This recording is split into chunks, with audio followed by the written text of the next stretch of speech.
Hello everybody, it's Alex Ihama. Thank you for joining the third module in our series on personal leadership.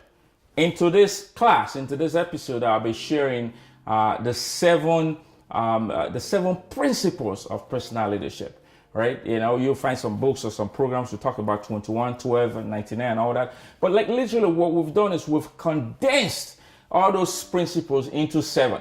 And you'll find out in this book, The Mystique of Leadership, which I actually hope you are reading. It's actually is a course, is a material for this course anyway, if you sign up for it. So the very first one, let's jump right into it. The very first one is authenticity. Authenticity is a word you hardly hear. You don't put on CNN and they talk about authenticity. You don't read the Global Mail in Toronto and they talk about authenticity. No. Authenticity is becoming an archaic, it's becoming a word even young people don't know anything about. But what does that mean?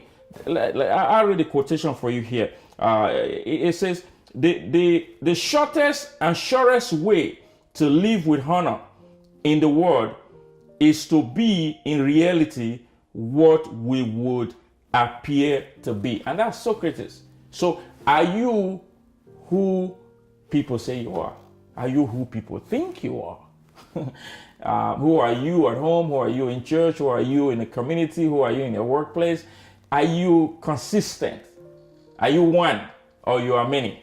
Right? Are you one or you are many? It's a question we need to ask ourselves, right? Somebody once said the other day, says, you know, at work, those who do customer service, they are very polite to the customers on the phone because it's tied to their job. But outside work, they are vicious to their family members and to their friends.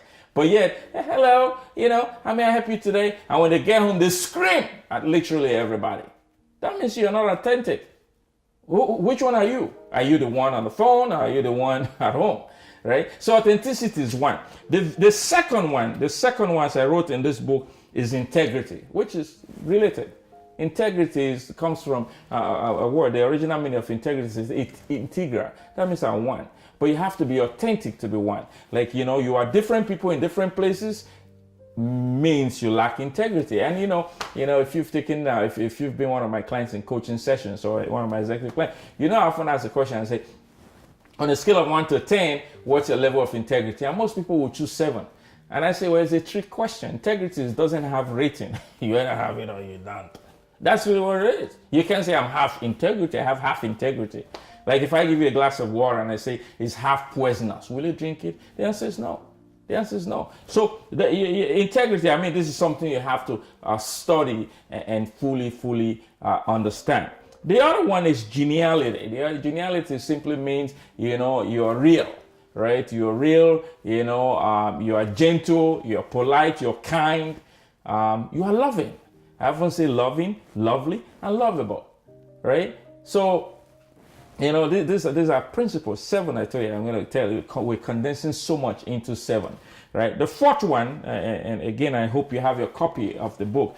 The fourth one is generosity. Generosity. How generous are you? When people hear generosity, they think money.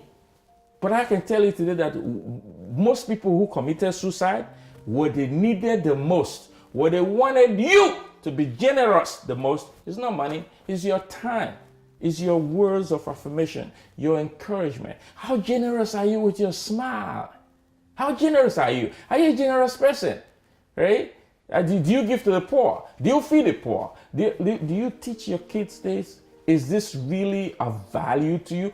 Hey, listen, we're still talking of principles of a self-leader, things that Mahatma Gandhi were known for, Martin Luther King, Mother Teresa, Abraham Lincoln. These people were already embodying these principles before they ascended the throne or the power, places of authority. You know, and as we move on here, the next one is humility. Wow. Now, humility is not thinking less of yourself. It's not thinking less of yourself, but it means that you're not thinking yourself more than others. You must feel great. You must feel good. You must believe in yourself. And listen, you're quite important, but you're not more important than anybody else. If you wake up every morning thinking you're humble, then you likely need to improve in humility. A humble man understands that, listen, I have no control over the sun, over the rain, over the moon. Right? A humble man understands. But the moment you say, I know it all, you haven't started. The moment you say, I've arrived, means you haven't even started.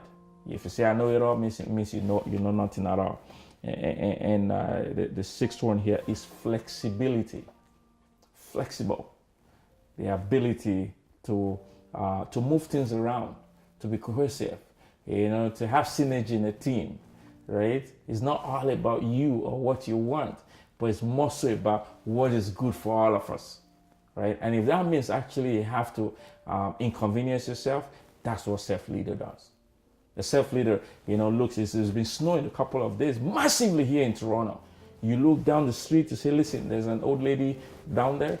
You literally shovel your snow and go do that. You're flexible. Oh, yeah, I have an appointment, but hey, when you're here, I often tell my students, when you're here, be here. A self-leader is always present, even when they are not supposed to be there, but if they are there, they are present. And lastly is hospitality. Hospitality doesn't mean you're in the hospital. Hospitality means, you are welcoming. People say, I have an open door policy. I say, is there any other policy to have? A self-leader is hospitable. Listen, there's a story of the Good Samaritan. I'll end up with this one. The story of the Good Samaritan. The story goes that this man was robbed, was beaten down.